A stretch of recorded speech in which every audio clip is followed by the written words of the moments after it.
Air signs, Gemini, Libra, Aquarius. Welcome to your month and love reading.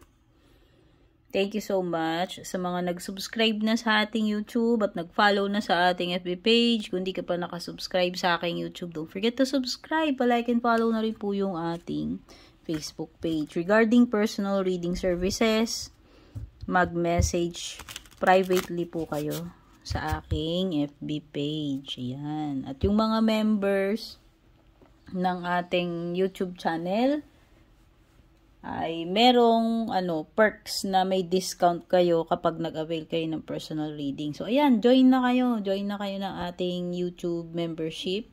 At yung iba naman, kung gusto niyo naman sa FB, subscribe kayo sa aking FB page. Meron yun, magkaiba yun. Ang tawag kasi sa YouTube is membership. Tapos sa sa Facebook is subscription, no? So yan. Yun yung kumbaga, yung membership sa YouTube ay katumbas nun sa FB ay subscription. So yan, whether ikaw ay nag-subscribe sa aking FB page or nag-join ng membership ko sa YouTube, may discount po kayo sa personal reading services. Shout out sa ating YouTube members na si Landring Gunay at Randy Granada. Ayan. Ma'am or Sir, Landring and Randy. Kung magpa-personal reading services kayo sa akin, may discount po kayo. Okay, tignan na natin. Ano ba itong mga energies surrounding your love life, no? Itong katapusan, month end. Okay, balik-baliktad na yung barahan natin. Pasensya nyo na guys kung nakakarinig kayo, yung aso ko malakas maghilik. Tapos yung mic ko pa nakakasagap ng mga sound kahit sa labas.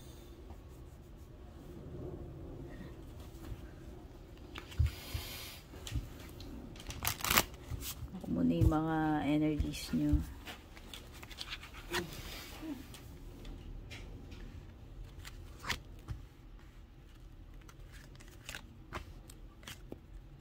Naku, mukhang may unfinished business detail. Yung tipong hindi pa tapos ang lahat, di ba? Ayun, Ano ba ito? Past person mo ba to? Kasi parang hindi pa kayo tapos niyang person na yan. Wala pang closure. May mga bagay na dapat pag-usapan. Hindi pa tapos ang lahat. Pwedeng iba dito kailangan marinig pa yung sorry para lang maka-move on, no? Pwedeng may nagawang kasalanan sa iyo to. Hindi magandang mga energies dito.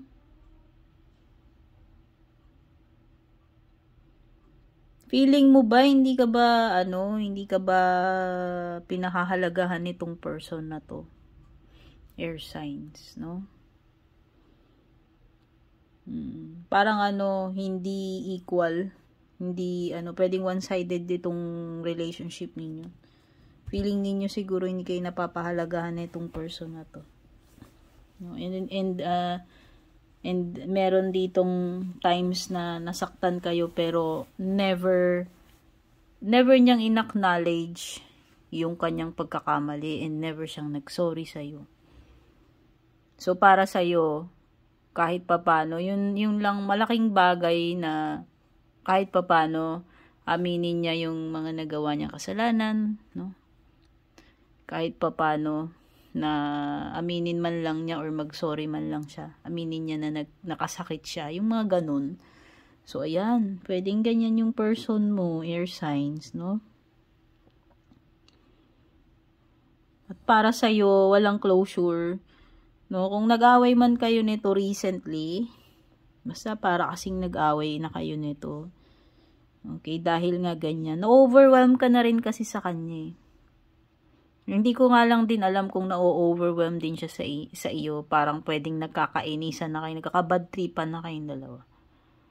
Yun. Kaya lang nga, meron talaga ditong never niya inamin na siya ay nagkamali.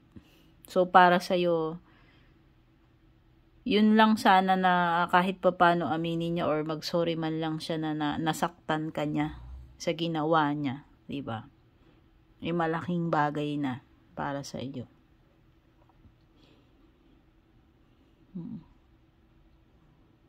Kaya ngayon parang naipit tuloy kayo, parang you were left hanging by this person.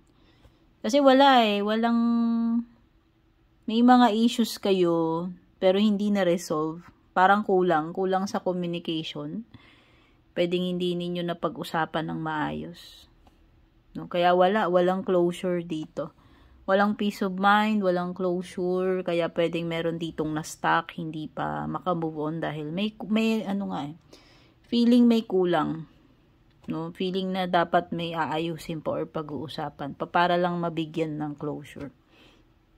Parang ganun, no? Pero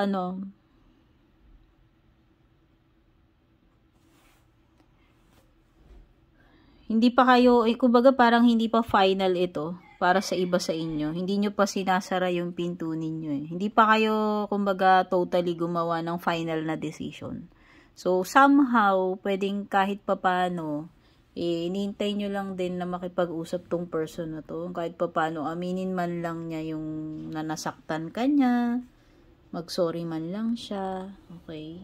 Before kayo gagawa. Basta, pwedeng iba sa inyo dito, you left hanging, parang hinihintay nyo muna if ever na magkakaroon kayong chance makapag-usap. Then, doon pa lang kayo makakapag-decide for yourselves, no? Kung ano yung best na next na pwede ninyong gawin regarding dito sa relationship ninyo.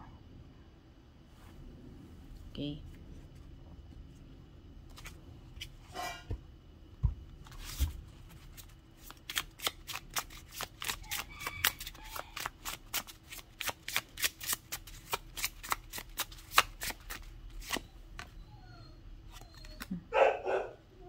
May 8 of cups dito.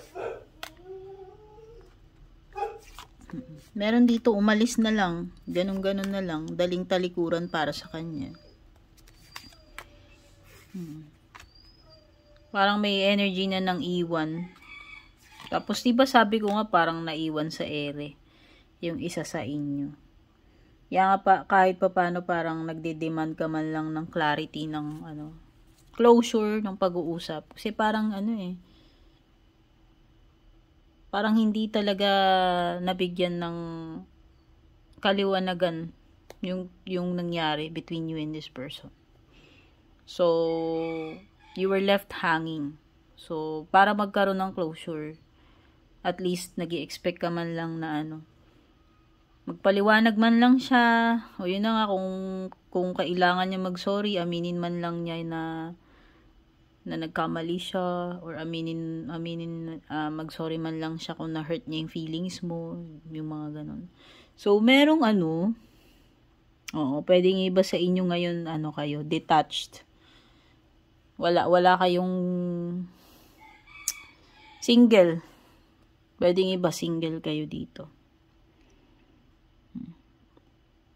May fire sign, Aries, Leo, Sagittarius. Okay.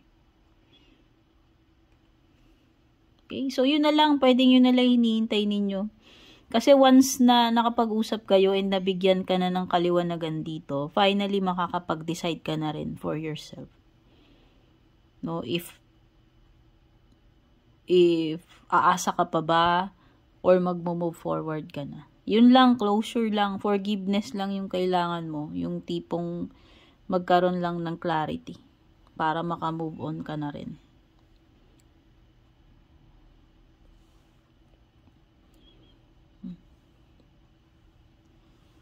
Pwedeng yung iba dito,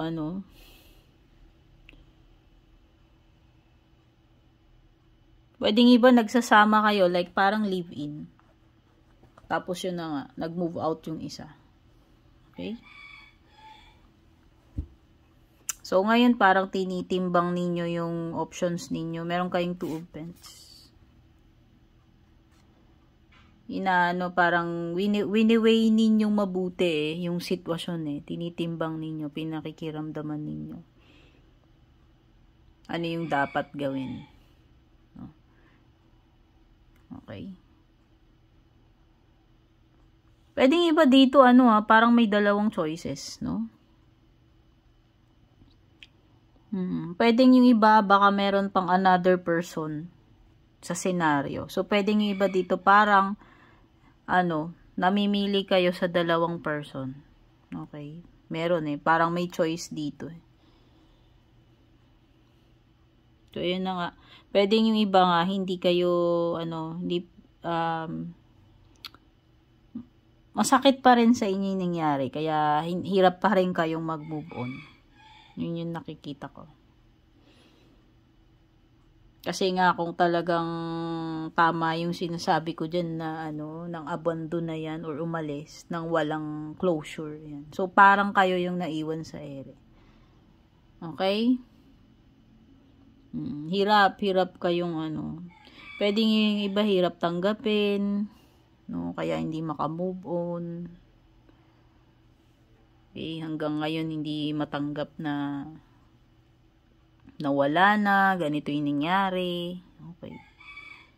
So, para kayong kahit papano yung iba umaasa man lang ng magkaroon man lang kayo ng kaliwanagan dun sa nangyari. Yun na lang No? Okay, so yan. Ito yung mga nakuha ko sa inyo. Air signs, Gemini, Libra, Aquarius. I hope nagustuhan nyo. Don't forget to like and share. Take care and God bless.